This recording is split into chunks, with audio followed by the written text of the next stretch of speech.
review exercise that didn't actually interview anybody. Growing disquiet that it was a hollow process, and this news today now that Adrian Moynihan's case isn't going to go any further is only going to serve to confirm that perception. And the Moynihan family have told me that they have learnt nothing that they didn't know already before this process began, and they are stunned by the review's conclusions. What made this a strong case? Because the state pathologist, Mary Cassidy, very straightforwardly attributed Adrian's death to positional asphyxia, an arm around his neck and a knee in his back, as he was held on the ground for 9 minutes.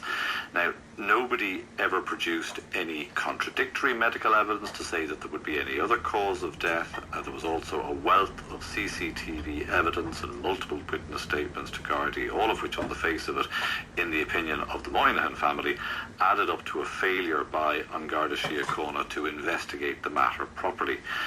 But instead now, the review panel is saying of getting Gardaí from outside the division to reinvestigate the case and send their conclusions on to the DPP.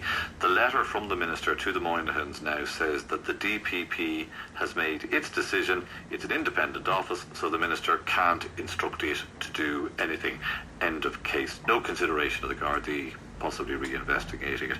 And the Moynahans are perplexed. And indeed, you'd have to say it is puzzling that if this, of all of the cases before the review panel, didn't merit further examination, then is anything going to come of this process? Will every case end up being dismissed? So, using actors' voices just to remind people of what it is that we reported first on this programme about a year ago, I've assembled a summary of all of the information that the Moynahans would have sent to the Department of Justice, as well as talking to Adrian Moynihan's brother Alan. The Gardaí were after calling to Mum's house and was asking Mum and Dad to get ready. They needed to go to the hospital because their son was in a bad way in the hospital.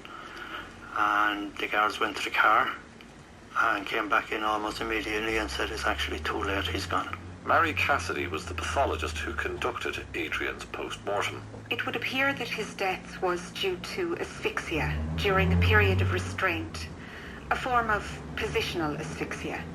The mechanism of death included compression of the neck by an arm lock, fixing of the chest when he was on the ground, and pinning of his arms behind his body, all of which have an adverse effect on the breathing mechanism.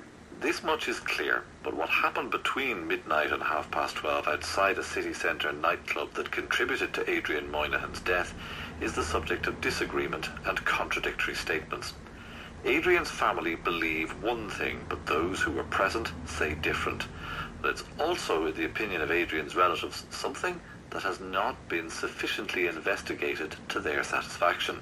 What did happen? We don't know still. All we know is Adrian is dead. CCTV footage from outside the club goes some way to showing some of the events of the night, starting from when Adrian and his friend Dara were refused entry. Dara and Adrian go through the door.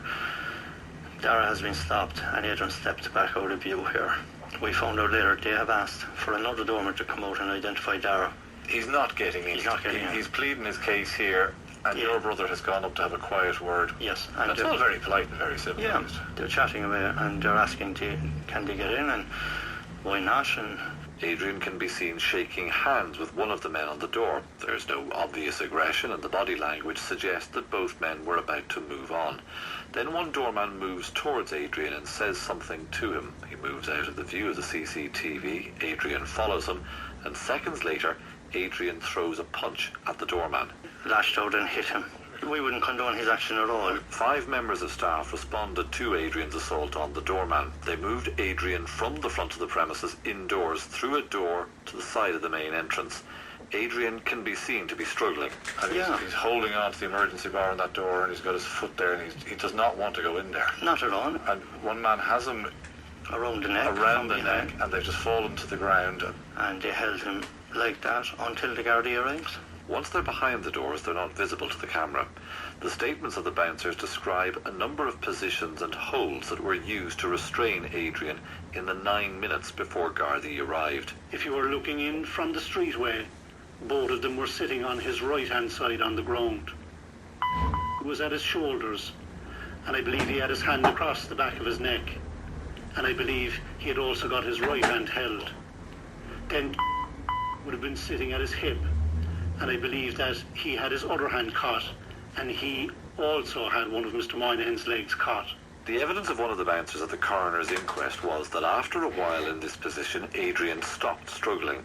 They continued to restrain him, lying face down, but moved.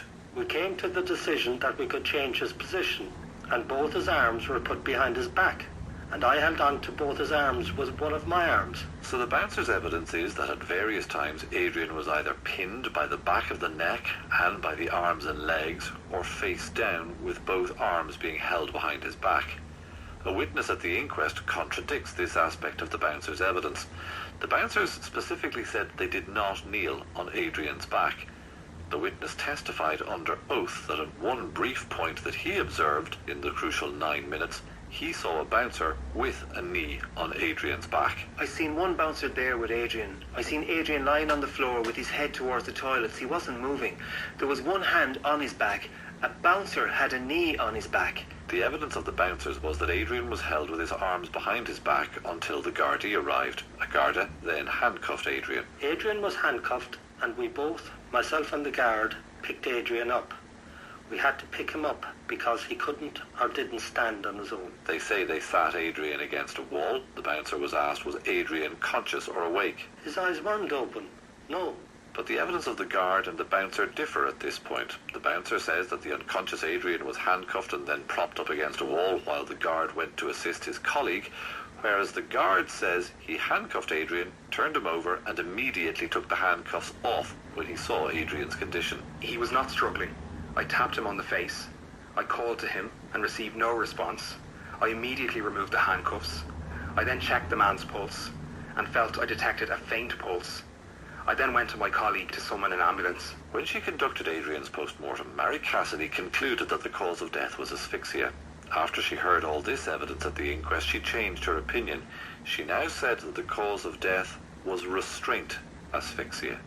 The DPP had previously decided not to prosecute, but following Cassidy's revised cause of death, the case was sent back to the DPP again. But nothing changed. The Director of Public Prosecutions has communicated his directions to An Garda Síochána to the effect that the evidence of use of unreasonable force is insufficient to justify a prosecution. Philip, what exactly has the Department of Justice said in response to this evidence? Direct quote from the letter that they've received, Mary. Having considered the papers in your case, Council does not recommend further action by the Minister. It is not possible that either an inquiry or any other form of ministerial act direction be employed to cause the DPP to revise her independently arrived at and statutory independent decision. Now, this has left the Moynahans troubled about a number of things, Mary. Is this actually what the barristers concluded, or is it just what the Minister is saying that the barristers concluded?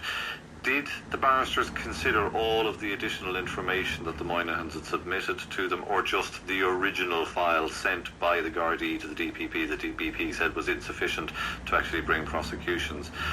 Why, they want to know as well, at the very least, should GSOC or Gardaí from a different division not be charged with going through the case again with a fine-tooth comb if it can't go to the DPP? And most significantly, they want to know, how did the barristers reconcile the state pathologist's verdict that this was death caused by positional asphyxiation with the fact that nobody has ever been charged with anything? But the Moynahans are not going to be told any of that because the Minister has decided to keep the barristers' conclusions to herself. And the big picture here as well, outside just the Moynahans case, is that if a case like Adrian Moynihan's doesn't reach the bar for further action being taken, will any of the other 300-odd cases that are being considered right now, or is this review mechanism process ultimately something that's going to result in all of these cases being dismissed? Is it possible that the several